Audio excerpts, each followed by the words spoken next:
et bienvenue sur notre chaîne des rendez-vous de la filière de sécurité. Au micro de SED Magazine, j'ai le plaisir d'accueillir aujourd'hui Monsieur l'ambassadeur Jean-Paul Laborde. Vous êtes directeur du Centre d'expertise lutte contre le terrorisme. C'est donc évidemment le sujet qu'on va évoquer avec vous suite aux derniers événements qui ont touché la France. Que peut-on dire?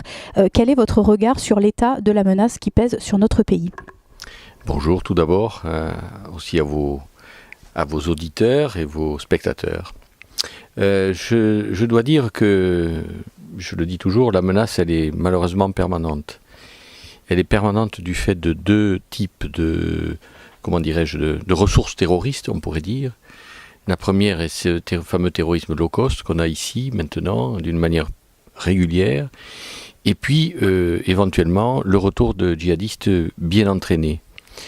Sur le premier point, nous avons quand même bien évolué. Je trouve que on fait des progrès puisqu'on arrive à enlever l'utilisation, enfin à voir un peu comment on peut faire pour enlever les possibilités d'utilisation d'Internet par les organisations terroristes. Ça, c'est un point qui avance bien, vite. Les capacités de réaction françaises sont bonnes. C'est souvent à 1 heure par rapport à la mise en position de la publicité terroriste, on pourrait dire. Malheureusement, les terroristes à ce moment-là se sont orientés vers les réseaux sociaux. Alors on se fixe tous sur Twitter, sur Telegram, sur WhatsApp, et il faut aussi penser aux petits réseaux, aux petits endroits dans lesquels se nichent des communications terroristes, mais aussi à d'autres grandes possibilités qu'ils ont et qu'on a peut-être moins à l'esprit à travers Skype, à travers d'autres éléments de cette nature. Donc, si vous voulez, on a bougé vers les réseaux sociaux. Donc maintenant, et là, c'est beaucoup plus difficile à chercher, beaucoup plus difficile à trouver. Mais enfin, il y a une meilleure coopération, on peut dire, entre les compagnies privées, maintenant, entre les entreprises privées et l'État. Le problème qu'on avait, c'est que pour avoir du renseignement, les organismes d'État souvent travaillaient par eux-mêmes. La coopération avec le secteur privé n'était pas forcément une habitude, je dirais. Ça, c'est le premier point. Deuxièmement, c'est la véracité de la preuve. C'est-à-dire comment on fait, est-ce que c'est une véritable communication, est-ce que c'est pas une communication? Voilà à peu près ce qu'il faut retenir.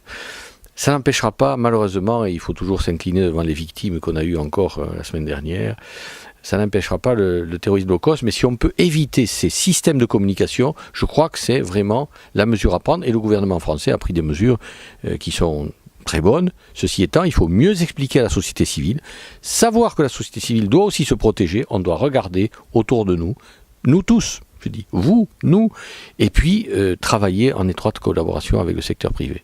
Alors toujours dans l'actualité est revenue cette polémique entre guillemets sur ces fiches S, sur ces fichiers S. Quel est le regard que vous portez, vous qui êtes sur cette thématique du terrorisme depuis un peu plus de presque 20 ans, me semble-t-il? Bon, les fiches, elles essayent de prendre, ce sont des fiches de quoi? D'information. C'est pas forcément des fiches de renseignement comme le disent les spécialistes. Ce sont des fiches d'information. Alors il y a du renseignement dedans aussi.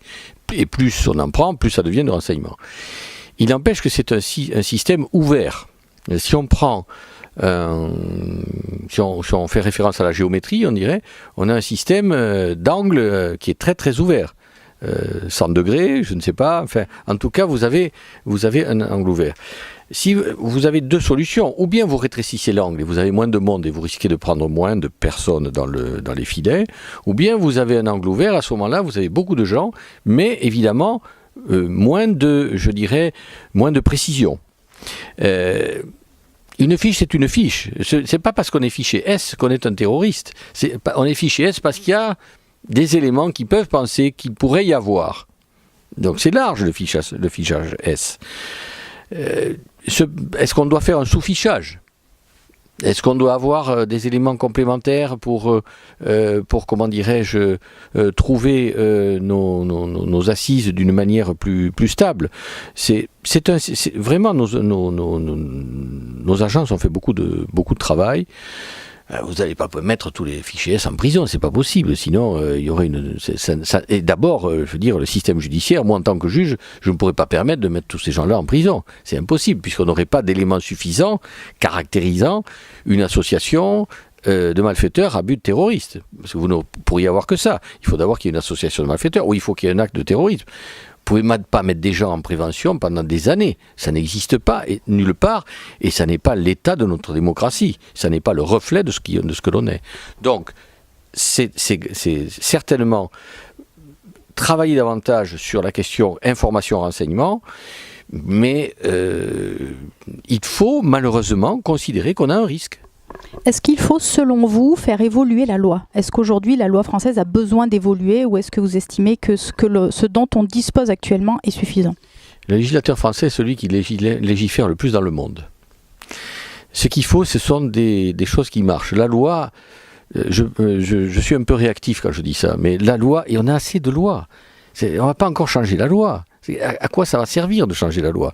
Il faut que dans les lois que l'on a, on trouve suffisamment de ressources pour travailler. Il faut donc que, on soit peut-être plus précis, que l'on affine, mais laisser les agences travailler. Les agences savent travailler. Elles se connectent de plus en plus entre elles. Elles travaillent de moins en moins isolées et compartimentées. Entre le ministère de la Défense, le ministère de l'Intérieur. Bon, ça fonctionne. Maintenant, on a aussi la question, comment dirais-je, de la réglementation des données personnelles qui viennent de sortir. Donc, on dit il faut d'un côté, si vous voulez, ouvrir, mais de l'autre côté, on ferme. N'est-ce pas? On ferme les données. Donc, il faut aussi considérer qu'on a des impératifs différents. L'Europe a des impératifs, nous avons des impératifs qui font qu'on doit aussi protéger quelque part la vie privée. Alors, vous me direz, et je suis tout à fait d'accord avec ça, le premier des droits de l'homme que l'on doit protéger, c'est le droit à protéger sa vie.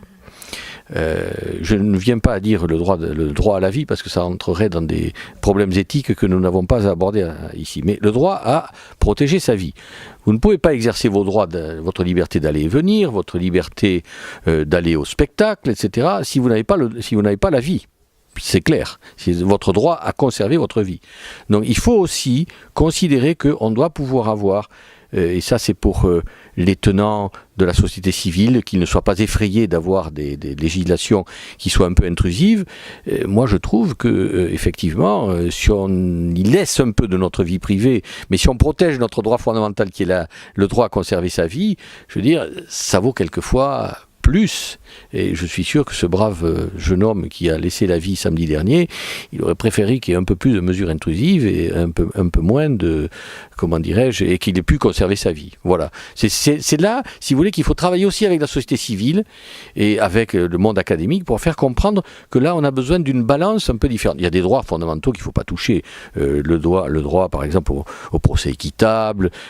Mais sur la prévention, on dit qu'on vit dans une société sécuritaire. Elle n'est pas tant que ça, sécuritaire. Elle a des mesures intrusives, certes, qui quelquefois ne sont efficaces que sur 2 ou 3 affaires, mais si c'est efficace sur 2 ou 3 affaires qui protègent bien 3 ou 4 vies, moi je suis d'accord. Une dernière question concernant la coopération, c'est un point que vous avez souligné tout au début. Il y a beaucoup de choses qui sont faites, on voit que ça s'améliore, on a toujours l'impression qu'on peut mieux faire. Quel serait finalement peut-être votre appel à vœux ou ce que vous souhaiteriez voir évoluer en matière de coopération internationale? En matière de coopération internationale, je dois vous dire que j'y travaille depuis 25 ans et c'est un grand chagrin pour moi. Ça me fait mal de parler de ça parce que je trouve que ça marche pas suffisamment. C'est pas suffisamment rapide, c'est pas suffisamment, comment dirais-je, précis. Alors qu'est-ce qu'il faut faire? Pas besoin de loi. Les traités sont là, tout ce qu'il faut, nous l'avons. La question, c'est que nous sommes dans un monde où le monde de la sécurité et d'ailleurs le monde judiciaire, peut-être encore plus que le monde de la sécurité, travaille plus pour des intérêts nationaux que pour un intérêt international. Ce qui est logique. Mais à la fin, on ne se rend pas compte qu'en travaillant que pour ces intérêts nationaux, on ne travaille pas forcément à l'avantage de notre nation. C'est-à-dire que, par exemple, on pourrait avoir peut-être plus de communication avec je pense, les autorités judiciaires étrangères, etc. Mais par essence, par exemple, je parle du judiciaire parce que c'est le monde que je connais bien, les juges ne se rencontrent pas. Les juges d'Irak, vous n'allez pas leur faire rencontrer les juges français, ils se rencontrent très rarement. Et puis ils ne parlent pas forcément de ça, ils se parlent peut-être d'autre chose, de principes généraux, du droit. Donc c'est ça qu'il faut changer, c'est les pratiques. Il faut que les procureurs, les juges se rencontrent, les policiers se rencontrent, ou les gendarmes vont se rencontrer, ils font des choses. Mais pour les procureurs et les juges, il n'y a pas assez de rencontres. Ce qui fait que quand on a affaire à une affaire judiciaire, on reprend immédiatement notre réflexe, tous. On reprend immédiatement notre réflexe national. Ah, est-ce que cette infraction correspond à l'infraction que nous avons, nous, dans la législation? Enfin, des histoires techniques. Mais, à la fin, on ne va pas donner la confiance nécessaire à l'autre.